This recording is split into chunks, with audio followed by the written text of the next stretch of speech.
Okay, let's see. Namaskar. We're going to begin in a couple of minutes, so please settle down. This is a special class. It should be a lot of fun. Dr. Amita Roy is Shah is our speaker today, and I will introduce you to her in another minute or so. So please take time to settle down. Bring your kids, bring your neighbors' kids, and also parents listen in. It's a participative class, and it will be a lot of fun. Another minute or so.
All right, namaskar, and welcome everyone to today's special session.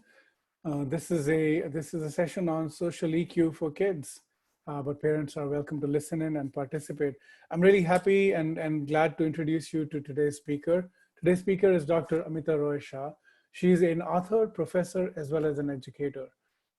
She's the founder of Hybrid Parenting, as well as My Social Edge, which is today's talk. And she started Hybrid Parenting to help parents invest in the cultural well-being of their children in this multicultural society. In fact, last year and also tomorrow, she's going to give a talk at another forum that she and I participate on the subject of the sandwich generation, or in the case of Indians, we call them the pav bhaji generation, stuck between parents in one culture and children in another culture. So Dr. Amita is very passionate about social, emotional, and cultural education of children. And she teaches at SJSU, San Jose State University. She taught at LAUSD as well. And she's also the author of award-winning books on Hindu festivals, such as It's Time for Holi and Lights, Camera, and Diwali. Amita ji is also a neighbor. She's a friend of ours in the city of Dublin. And I'm really glad to welcome her. So Amita ji, welcome to today's class. It's being recorded, and we're all looking forward to your talk. Thank you. Okay, perfect. Thank you, Gaurav, for the fabulous introduction. I am going to go ahead and share my screen. It's really great to meet and see all of you on Zoom. I can only see a couple faces because I'm sharing my screen right now, but it's really, really nice. And let me go ahead and start by sharing my PowerPoint for 1 second. And today what I would like to do is just use the chat feature for our conversation today. And let's see. Okay, so hopefully you can all see the PowerPoint here. And again, this is mostly, again, I'm gonna gear it more towards children to help them understand EQ. And then I can definitely answer any questions for parents about this. And this is an introductory course because for the first time, my social ed, which is these classes that I teach through the City of Dublin, we're offering them online for the first time in the summer. And it comes with a little package so you can do the activities at home yourself. So today we'll look at some of these things. But first I just want to ask some of the kids that are here with me today. 1 second, I was pulling up my, oh, here we go. Okay, so the kids that are here today, if you want to use the chat room feature, what do you guys think EQ is? I'm going to teach you about EQ. Have you heard of EQ? Have you heard of IQ? What do you think? And right now you can see on my PowerPoint, it says emotional intelligence and do you got EQ? So what do you guys think it is? Or you can give me a thumbs up and unmute your mic too if you want. So does anyone know what is EQ? Like, what are we going to talk about today? I see a thumbs up there. Okay, emotional quotient. Okay, and so what does that mean? So anything else you want to say there in the chat room?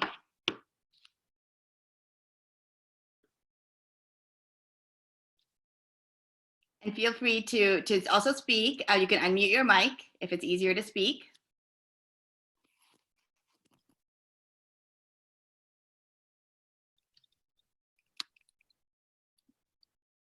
Okay, so I'm gonna go ahead and tell you guys what EQ is, okay?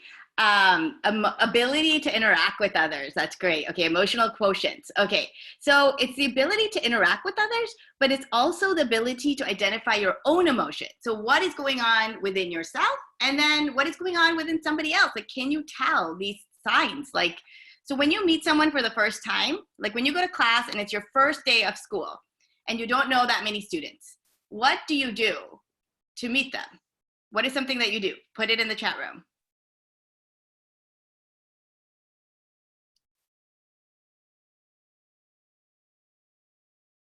Say hi. Okay, absolutely. So in my class, and you will be surprised at how many students they're shy. They don't want to say hi.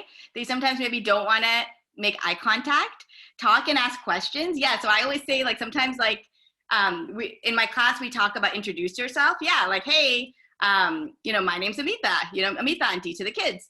And so a lot of times what happens is kids sometimes get really, really shy. And these are signs that you want to talk. So what about just smiling? Pretend to bump into them. Oh, that's awesome. Yes. I say t-shirts are a good one. Like if somebody has like a logo on their t-shirt that says like, oh, if someone says USC, I go, oh, you know, my husband and all his family members went to USC.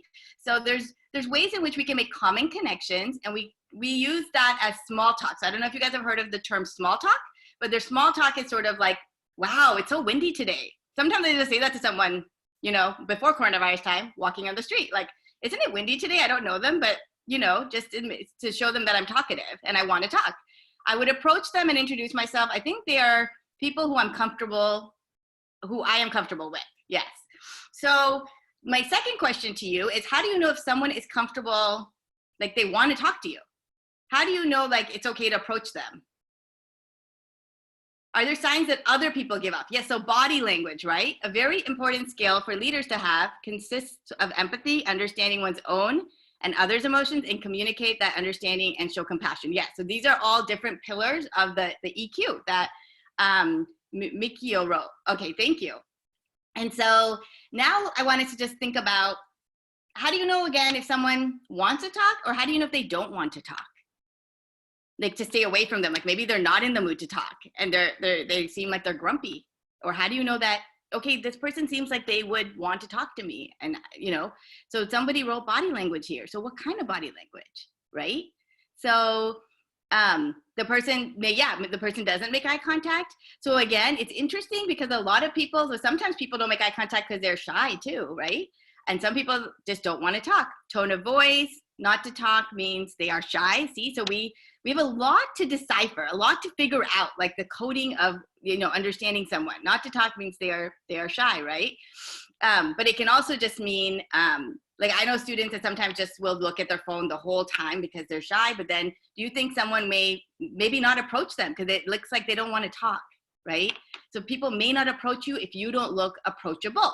So yeah, so in my class, we talk a lot about what does it mean to be approachable and not approachable, and the signs that we give off every day. So that's gonna be important. And no eye contact. I see eye contact being a really big one. And in today's society, that's a really hard one, you know, because a lot of times we're not around a lot of people. We're on screens more than people, especially during coronavirus time. Okay, so the 5 pillars of EQ are developing self-awareness. So we look at that a lot. We identify and manage emotions. We're self-motivated. So in my class, we do a lot of things around like, what are your goals? We do vision boards, like, and we put them up so we can see them every day.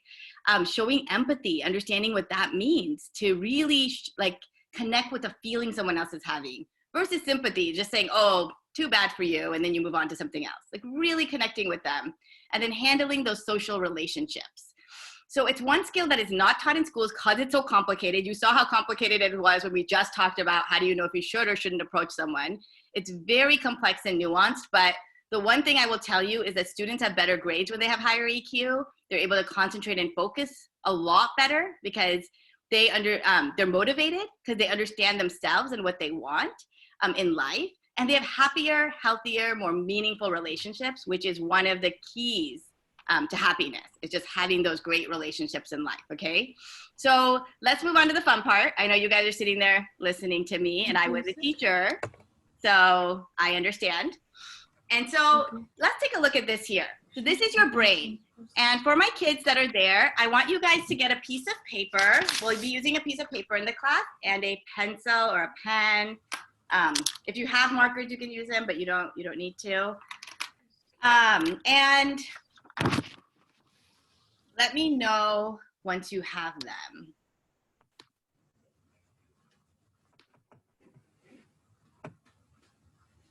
Okay. Just surprised if somebody hears you talk. So what does that mean, Dhruv?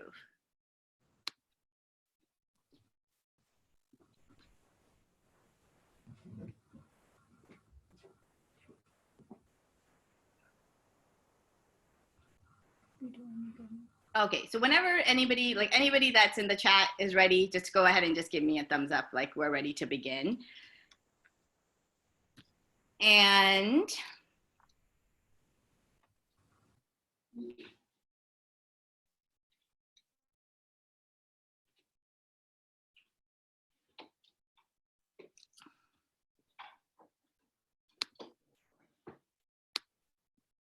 all right, are you guys ready to start?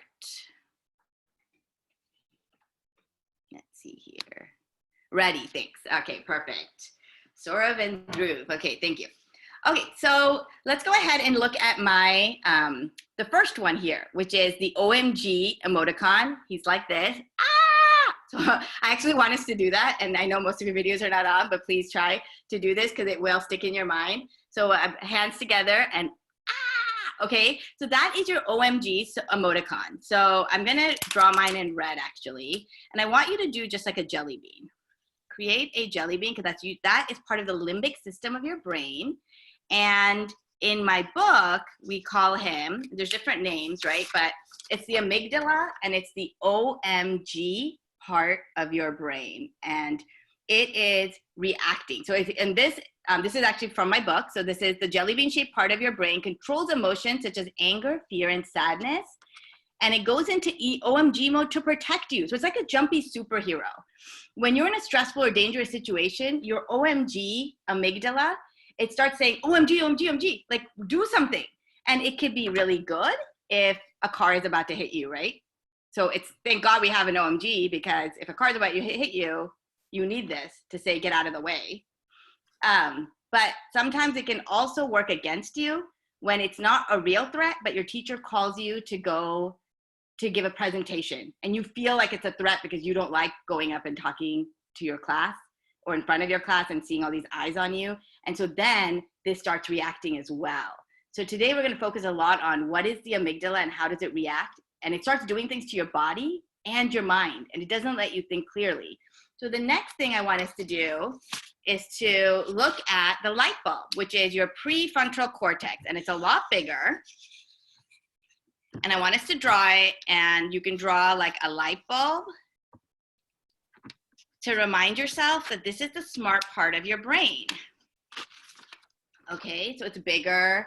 It doesn't even finish developing until after like the teenage years. So sometimes you make bad decisions and you didn't really think something through. My kids will tell me my prefrontal cortex isn't developed yet. That's what they say to me. So again, you can't say that to your parents because it's true, but this is why your parents need to have rules and structure and the consequences so that they can help you. And so this is the front part of your brain, and it is super smart. It helps you make good decisions, problem solve, keeps your goals in mind. It sends memories to your hippocampus and gets memories from your hippocampus, which is the blue one that we're going to look at next. And it also thinks through consequences to your action. So what happens is when the amygdala reacts, it doesn't think through anything. If a friend pushes you, you push the friend back. And you don't think about your prefrontal cortex, which is probably, that's not the best way to solve this problem, and you're going to get in trouble and all of the other things. So you really do need the prefrontal cortex. It is really, really, really important. And now we're going to move to the last one there, which is like this long, almost banana shaped sort of, and it's also part of your limbic system, and it's your hippocampus. I'm going to label them too right after, but this is the book. So this is where your memories are. So sometimes, like, how kids sometimes, like, I don't know, if you guys are watching TV or playing video games and your mom or dad, they shut it off and you're in the middle of getting to the next level, or, you were really into what you were watching, you say, why did you do that? I hate when you do that. I don't like you, things like that. And it's because you don't remember in the memory section, you don't remember all the good memories you had with them because your amygdala took over. And so it's blocking the memories, that you had with them. Or when you tell a friend, like, oh, I don't like you anymore, I don't want to be your friend, but you didn't mean to say that. It was the amygdala that took over. But when you really think clearly, you remember all the good memories you've had, and your prefrontal cortex is working and saying, that's probably not the best thing to say right now. So you really do want to really pay attention to how these guys all work together, okay? And let's go ahead and label them too. So the first one, so if anyone remembers, is the amygdala. So that's the amygdala. So go ahead and label that. These are going to be really important terms to know. The next one will be your hippocampus.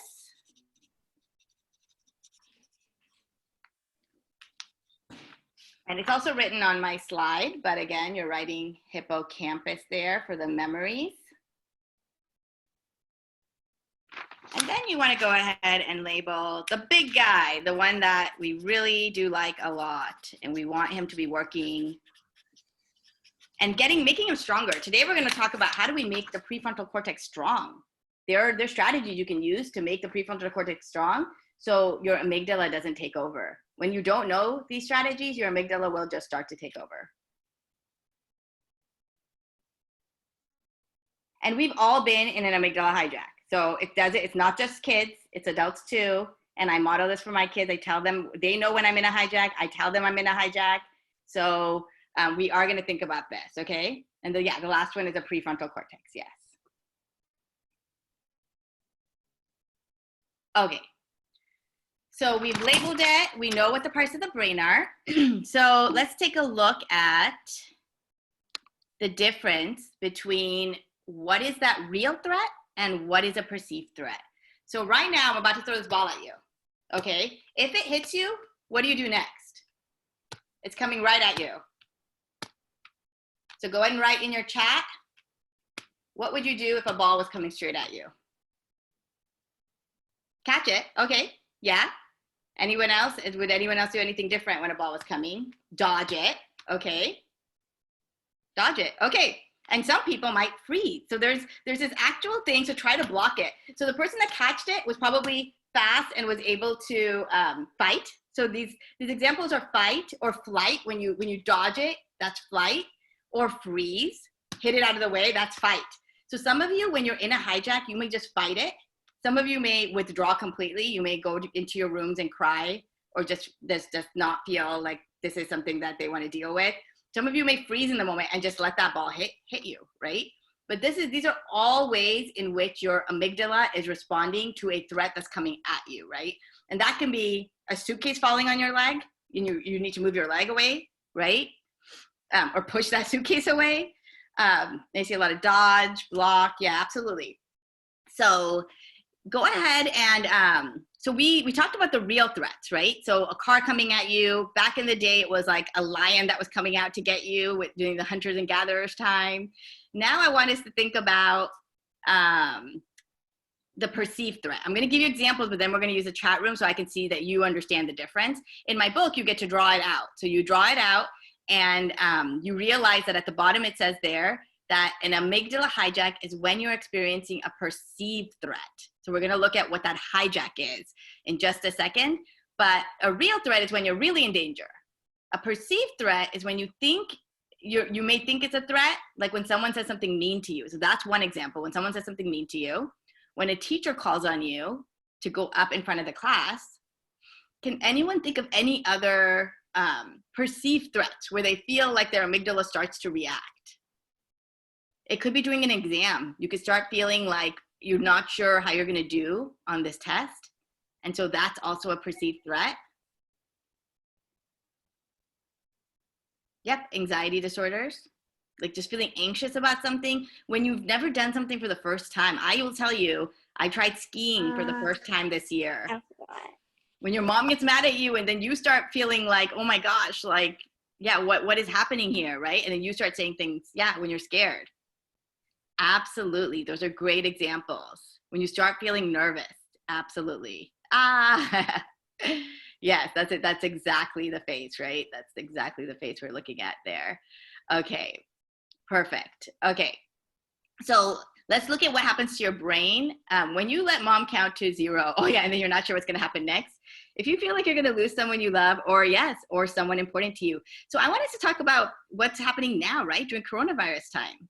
So it is definitely there, right? It's a real threat, but it's also a perceived threat. Like every time you go out, you're scared, right? And so there's this perceived threat that's just sort of all-encompassing around us. And it could turn into a real threat, but we can also do, so I tell my students here to do what's in their control, and that will make them feel a lot better. There's gonna be things in your circle of concern, and then there's gonna be things in your circle of control. Just because we're talking about this right now, I wasn't planning on doing this one, but I think it's really important for coronavirus time. And so there's this outer circle and an inner circle, so it looks like this. And I do think this is really important for right now, so I feel like we should do it. And what you want to think about is that the one that's closest to you is your circle of control. And then your other one is your circle of concern, okay? So there's two here. There's a circle of control, which is closest to you, and things you can actually do to control your level of a perceived threat. Scared at your teachers and COVID-19. Yeah, then there's a circle of concern, things that you're concerned about, but you may not be able to do anything about them right now. And sometimes what you can do is take your circle of concern and build it into your circle of control. So I had a student that drew a lot of things around coronavirus and like exclamation points and like, when am I going back to school? And he ended up in a circle of control. He was able to make a doodle, like he loved doodling. And so he made a doodle of coronavirus and all the things that were affecting him, right?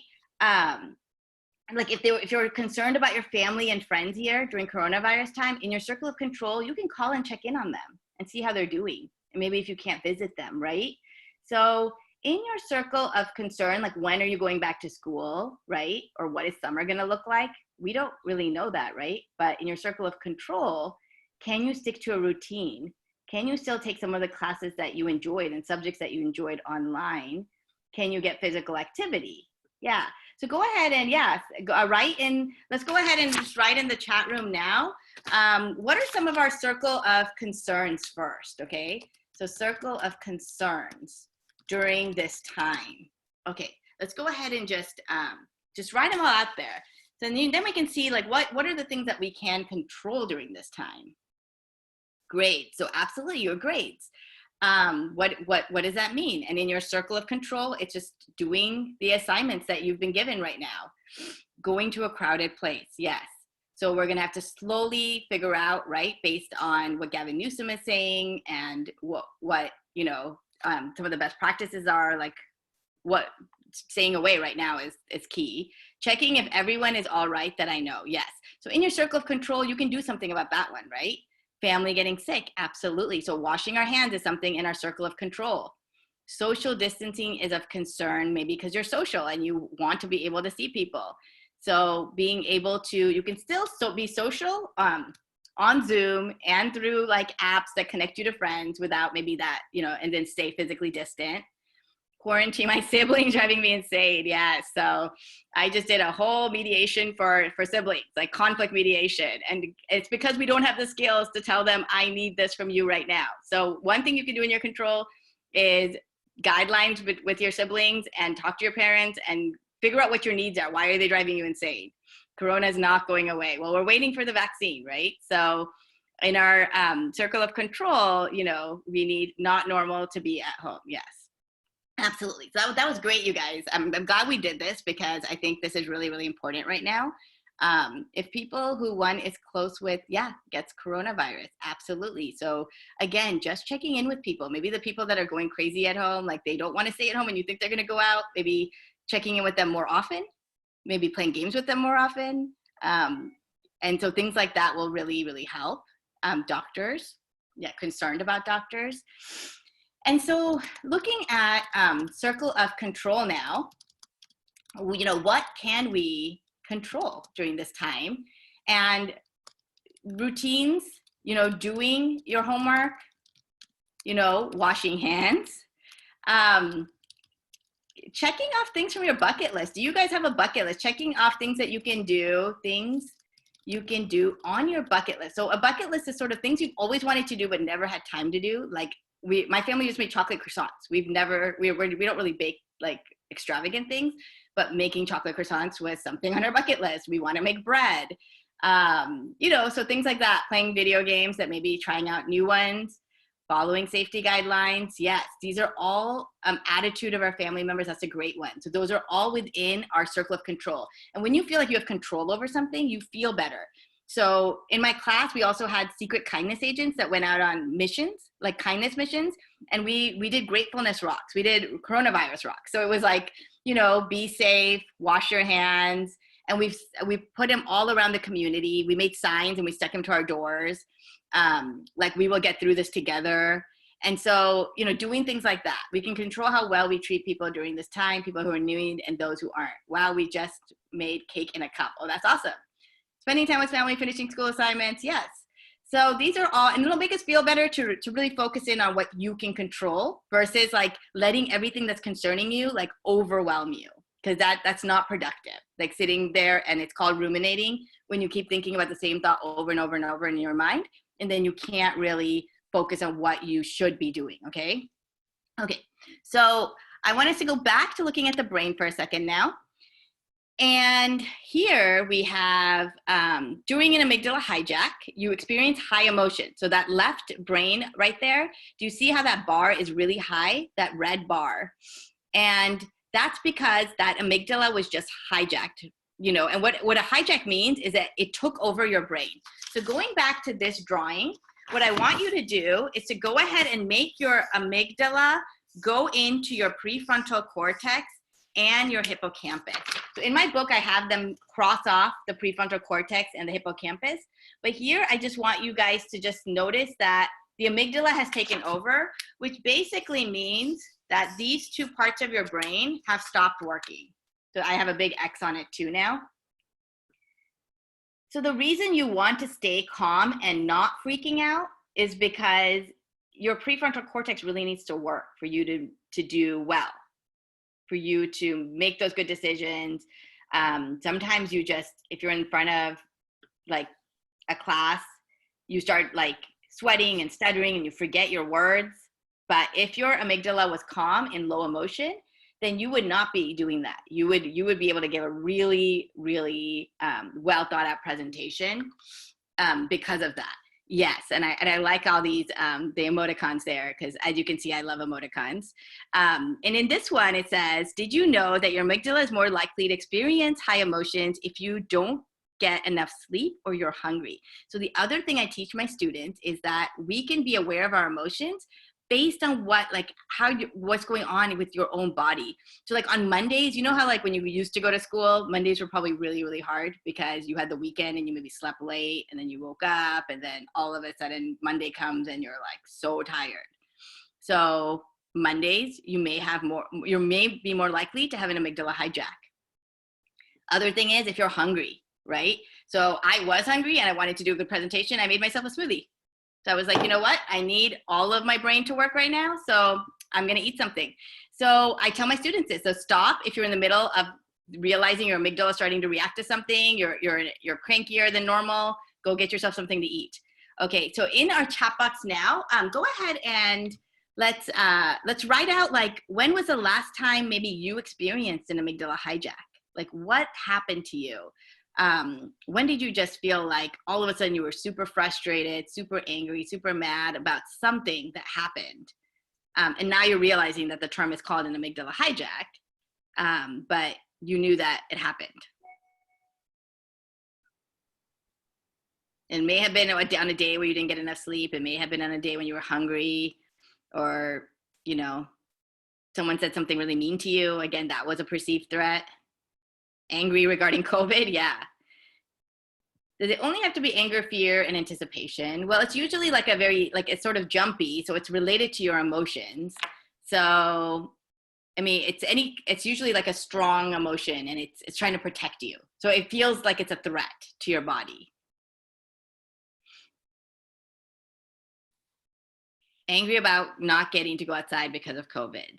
Fear of horror movies. Okay. So, and usually amygdala hijacks are in the moment. So some of this might be related to like feeling anxious about something that's coming up later. But usually an amygdala hijack is so in the moment that you don't even realize it's happening until later. And then you're like, oh, I shouldn't have said that, or I shouldn't have done that, right?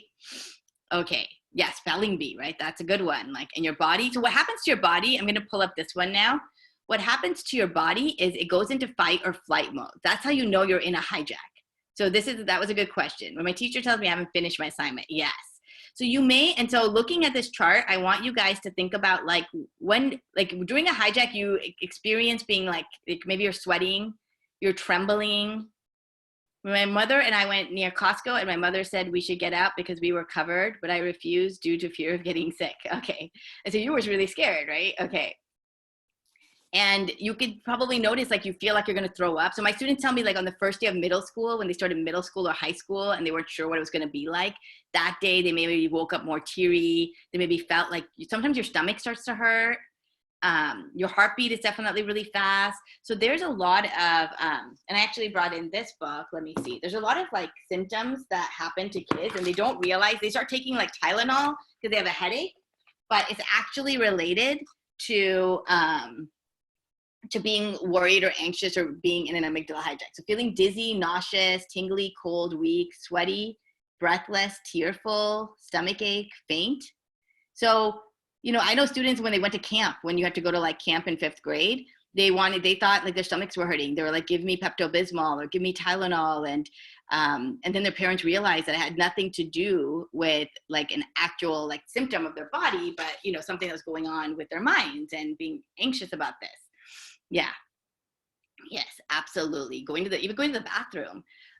Sometimes kids have to do that more. So one thing that I teach students to do, well, actually we'll do it later. So there's the breathing that we're doing right now, but then there's also a deep breathing. So actually let's go ahead and practice it. So the deep breathing brings your amygdala down. It calms it down. It actually calms your entire body down. And that's why like in every book you read, you probably hear people saying, do deep breathing.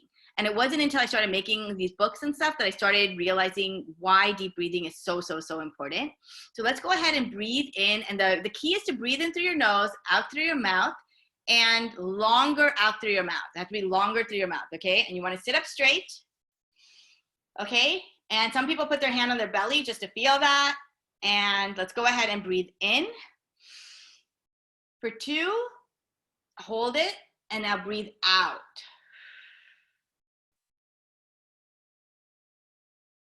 Let's try it maybe 2 more times. Breathe in, hold it, and now breathe out. Breathe in, hold, breathe out. And wow, just by doing that, like again, I already feel like a lot calmer. And so in my books, another thing we do is we look at drawing a comic strip and just seeing what an amygdala hijack looks like in your for yourself. Okay. So just for the sake of time, I think I won't have you guys do it. I'll just show you one really quick. This was one that one of my students just did in our city class. And that's how I put it in the book. Because I was like, oh, that's a really good idea to put a comic strip in the book. And he was at recess and, you know, somebody else took the ball and wanted to shoot it and it was his turn. So he says no there in the first one. And then you can see that his amygdala got hijacked. This was a student named Daniel. And then somebody else said, then he says, that's not fair, right? And then he says, think of the jar and calm down. And it's the mind jar that I'm going to show you in just a little bit. And he says, thanks. And then he goes, the end. So that was his sort of version of the AH, which is the amygdala hijack. But I do want you guys, like later on, you know, to think about like what would your comic strip look like? And then what do you do in an amygdala hijack? Because you need to have strategies. Because once you realize you're in one, you need to not let amygdala take over, right? Okay.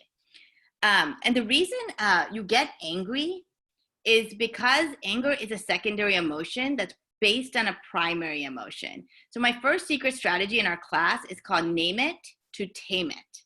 So naming an emotion means if you are grumpy, just say you're grumpy. But what happens is when your sibling starts like asking you all these questions and you know they're in your face, you're like, stop, move away. And you become angry because you don't realize that you're actually feeling grumpy. That's the same thing for when you feel lonely, when you're jealous. If you don't know the feeling you're having, it just becomes like turmoil in your body and it just turns into anger. So that's how this glacier works. So all we see on the top of this glacier is anger, but underneath it are all these other emotions that you're actually really feeling. So the happiest people in the world know lots of different ways to say the same emotion, but really pinpoint what exactly are they feeling. Are they feeling disappointed or irritated, right? So in the chat room, just for fun, okay? Because research shows that we always just use the same words. We use happy, we use sad, we use angry. There's just a few that we use. We're confused. So for happy, let's do happy. For happy, what other words do you guys know for happy? Like, what are other ways to say happy? Glad, elated, good, joyful, elated. I see that a lot. Okay. Delighted, ecstatic, content, jovial, cheerful. Okay, I'm going to show you more words. Jubilant. I heard that one earlier today. I was just testing some students today. And usually what I do is I throw around a beach ball and you're out if you can't think of a word, like a different word than what somebody else said. But today we can't do that, so we're doing chat room, okay?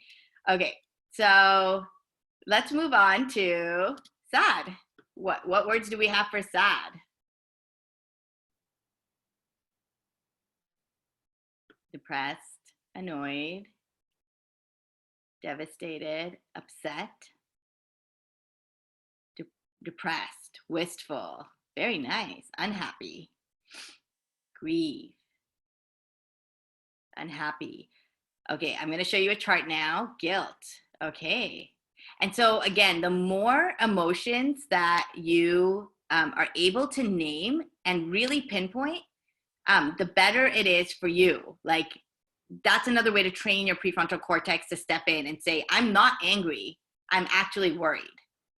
Or I'm actually feeling guilty about this and I just keep snapping at people and getting upset because I don't know what I'm feeling. So you have to be able to know what you're feeling. So let me just quickly go to this one and show you. That was sort of the feeling words game that we play, but Here were some other ways to say happy. Amused, delighted. We said glad. I think we said pleased. Charmed, grateful, optimistic, content, joyful, enthusiastic, loving, and marvelous. For sad, depressed, desperate, dejected, heavy, crushed, disgusted, upset, hateful, sorrowful, mournful, weepy, frustrated. So in my book, I actually have, so this is the book, and you can also just buy this book if you don't take my class. This is on Amazon. It's called Brain-Based EQ for Kids. And in here, I actually give students like a lot of feeling words. Like this whole list is feeling words. And I make you circle the ones that you don't know, and then you kind of categorize them to see like what would be positive, what would be negative, so things like that. Okay, but again, that's your secret strategy 1. You have to be able to name your emotions. When you're feeling angry, I want you to ask yourself, like, well, what exactly, am I perplexed? Am I doubtful or uncertain about an answer and it's making me angry? So the name of the book is called Brain-Based EQ for Kids, and that's on Amazon, the actual copy. And there's also digital copies available on Etsy or Teachers Pay Teachers, because sometimes teachers use these books too. Okay, sure. And I'll just put it in the chat too, just in case. Brain-based EQ for Kids on Amazon. Okay. So let's take a look. This is another experiment that I do with my kids. And this is called Anger is Like a Volcano That Erupts. So the primary ingredients, and this would be part of the box for the summer class. So this would come in your box, like all the ingredients for this. So the ingredients would be the primary emotion. And then, let me see if I can play it. Yeah, I can. Okay.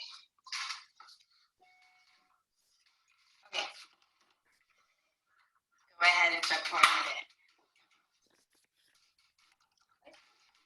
Okay, and what you see is the volcano is erupting just like anger, it erupts, even though there was all this stuff underneath it. So those primary emotions are underneath, and all we're seeing is this volcano that just keeps erupting. And the more vinegar you put in, let's add more vinegar. Can I add more? Yeah, hold on. So you can hear, I don't know if you guys can hear the video actually, but let me know if you can in the chat.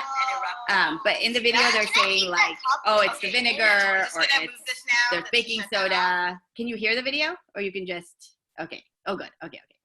So again, we kind of like went through, and when they put the primary ingredients in, I have them like say an emotion. So like, this would be me feeling lonely. This would be me feeling jealous. And then all of a sudden, whoa, the anger just erupted. Because again, if they don't know those emotions, the anger would just erupt. So it's a good visual to remind yourself that this is what's happening to you. Okay. The other game that I play with students, it's called Heads Up with Emotions. I wanted to try to play that with you guys, but I would need your videos on. So just think about that while I'm playing this video. If you want to play, we can put videos on.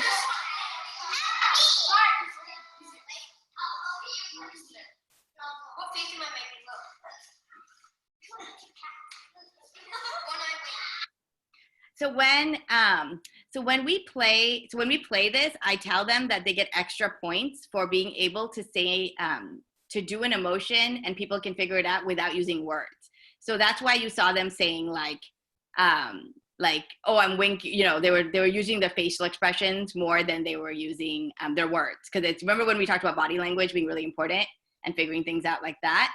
Okay, so I see that's one person. Somebody's video is on. So you're going to be the person. 10 minutes. Okay. So let's quickly play this game because we don't have that much time left. Okay. So whoever's video is on, just privately message. Do you know how to privately message me on chat? Privately message me on chat, and I'm going to give you an emotion. So my game Heads Up with Emotions is in the book also. So I'm going to go ahead and give you one emotion to act out. So these are some of the emotions that you may get from me, like afraid or frustrated, surprised, disgusted, scared, angry. I'm going to give you one of these cards, and you're going to act it out, okay? Okay, so Dhruv is going to be the first one to go, okay? And we may give him, okay, we'll give him something. Okay, so he's got it. Give me a thumbs up if you're Dhruv, so I know who you are. Yes, okay, so you guys got Dhruv? So he has to act this out. And what I usually do is I give you a minute without the, I'm gonna give you a minute with just facial expressions. And if the students can't figure it out, then you have to use your words and say, this is what would happen if, this, if I was feeling this or that, okay? I'm just getting my timer out to time you. Okay, so 1 minute without any words. You guys need to start guessing. Ready? Drew, you know your word? It's in the chat room. It's not in the chat room. I didn't get it. You didn't get it? I privately messaged somebody else. Hold on. Okay, I'm gonna give it to you. Okay, did you get it? Okay. Okay, so your minute is starting.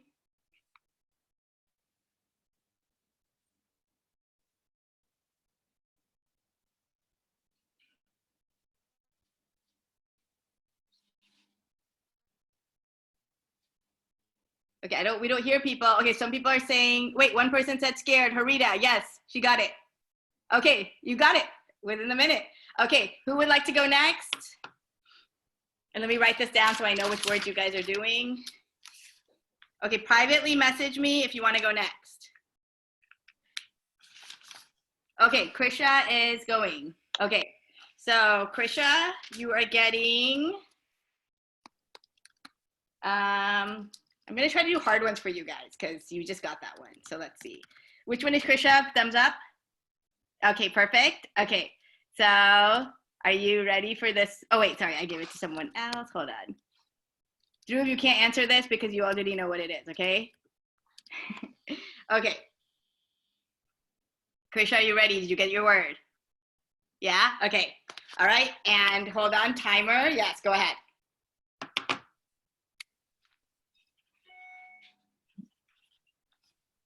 Oh, you guys got it. Okay, yeah. Advita, you got it. Yep, everyone's got it, getting a good job. You guys are very good at acting these out. Okay, message me with whoever wants to go next.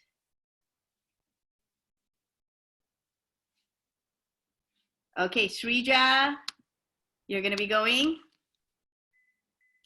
Let's do this one. Did you get it? Yeah, okay. You may go.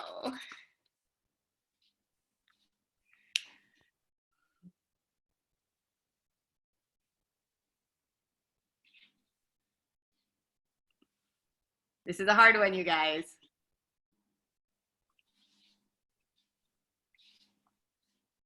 Oh, good word. Dumbstruck. Worried, nervous, not nervous. She may need to use words for this one. 30 more seconds and then you can use words. Weird feeling. Yeah, it is. It's weird.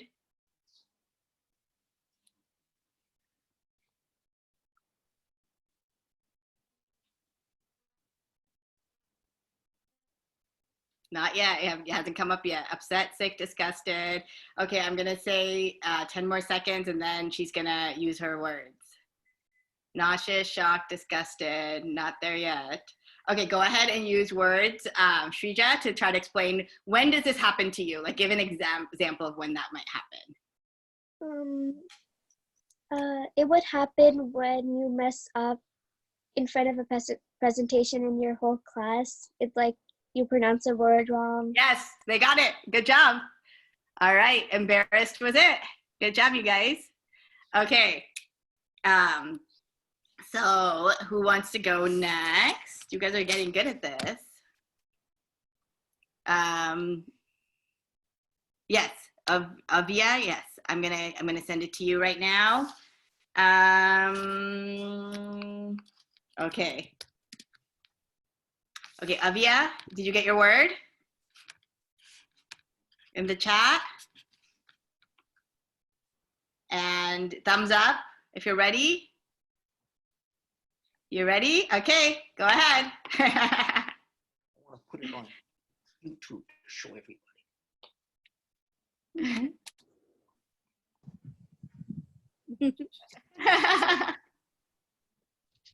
Stand a little bit over here. No, a little bit over here. Not yet. It's not there yet, you guys. On the background, so step. Scared, knowing.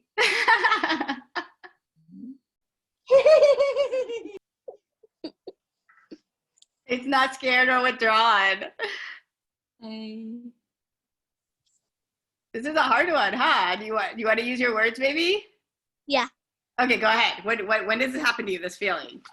Boy, oh boy, oh boy. If somebody makes a Oh. joke of me or something. Yeah, so somebody just got it. So Srijan, you just got it. It was silly. Yeah. You should calm it better. Mhm. You should calm it better. Yes. And you should smile. Okay. Everyone. Okay, perfect. Who wants okay, so we have 5 minutes to close. Yeah. Okay, so you know what? We'll have to stop the game now because we just have 5 minutes.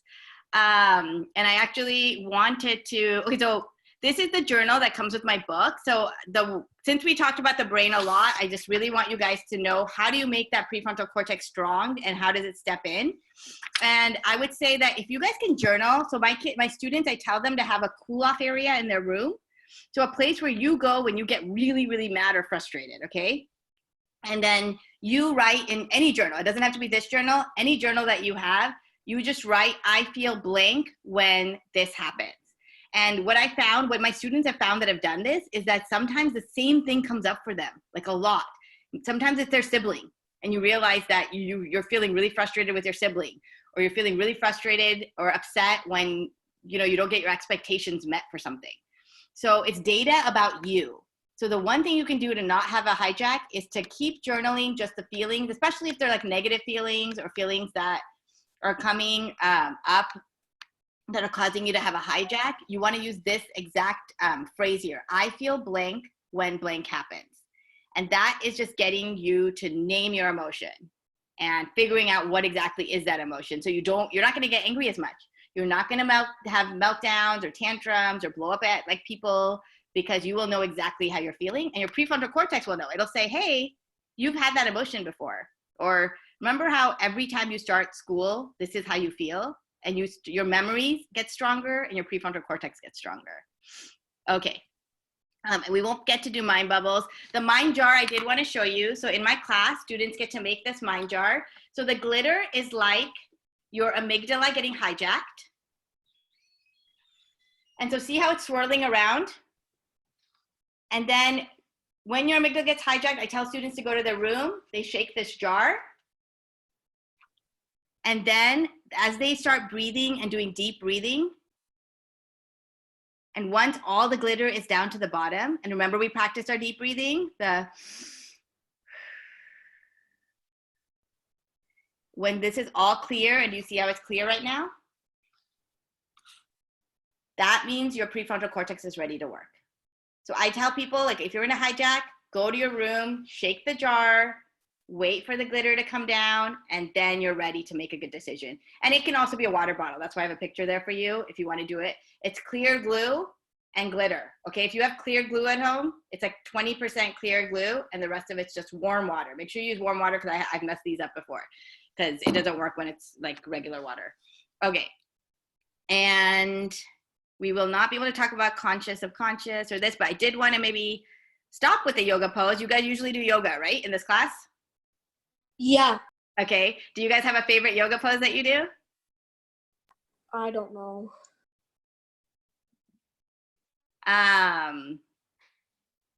Bakasana. What does that look like? Okay. What pose is that? Someone with a video show me the pose. Tree pose? I can do tree pose. Okay. Let's do tree pose. I usually challenge students to get into tree pose for as long as you can and use a positive affirmation. So when you're feeling like low, or somebody calls you mean, or you don't feel strong, the best thing you can do is to repeat in your mind, I am kind, I am kind, I am kind, or I'm strong. And each of my students makes their own up. So that's actually, this is again a page from my book, where each student will make up their own pose and write it just in the box right here. And and some of them write, I am awesome, I am the best. So it's a way in which, again, you come out of whatever you're feeling when you're feeling bad about yourself, okay? So I'm gonna do it back here. Again, you're out if you fall, right? So I want you guys to go ahead and get into tree pose. And you want to say it out loud to yourself, whatever your positive affirmation is.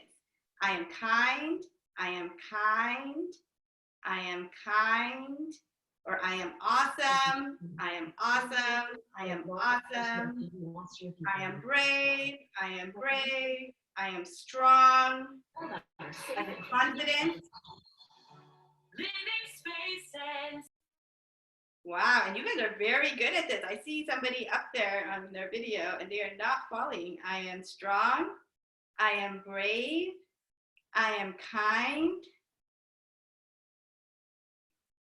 Okay, and I'm coming down so I can see you guys doing yours. So again, in your mind or out loud, you want to keep saying it. I am kind, I am strong, I am brave, I am confident, I am special, I am unique, I am powerful. So I know like CEOs that do this right before big presentations, they go in to the bathroom, they wash their face, they look in the mirror and they say, I've got this. I'm confident, I am strong, I am positive. Yes, it's awesome. So remember one phrase from our class today that you want to just bring with you every time. And when you do yoga, you can't think of anything else but that phrase and staying in that pose. Great job, you guys. That is really, really, really good. Okay, so these were vision boards that my students made, and we will, again, in my class, you'll learn more about that in the subconscious. We didn't have time for that, but I would like to say at the end, thank you guys so much for listening. I love doing this. This is so much fun for me, and you guys were amazing. I just loved how interactive the chat room was. I learned a lot about you. Again, Brain-Based EQ for Kids is a class now and a book, and feel free to email me if you want to be part of our Zoom sessions, which is like 5 sessions that we do with this book and with the box where you get to do all these experiments and activities. All right, bye guys. Bye, thank you so much. Bye, yes, you're so Bye, fun. thank you. Okay, bye. Bye, thank you so much. Thank you. Yes, of course. Let me get that up. Okay.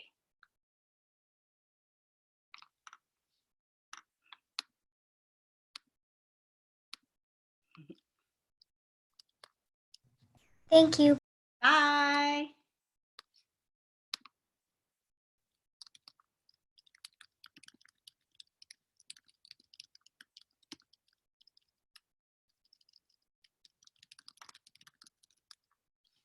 Okay.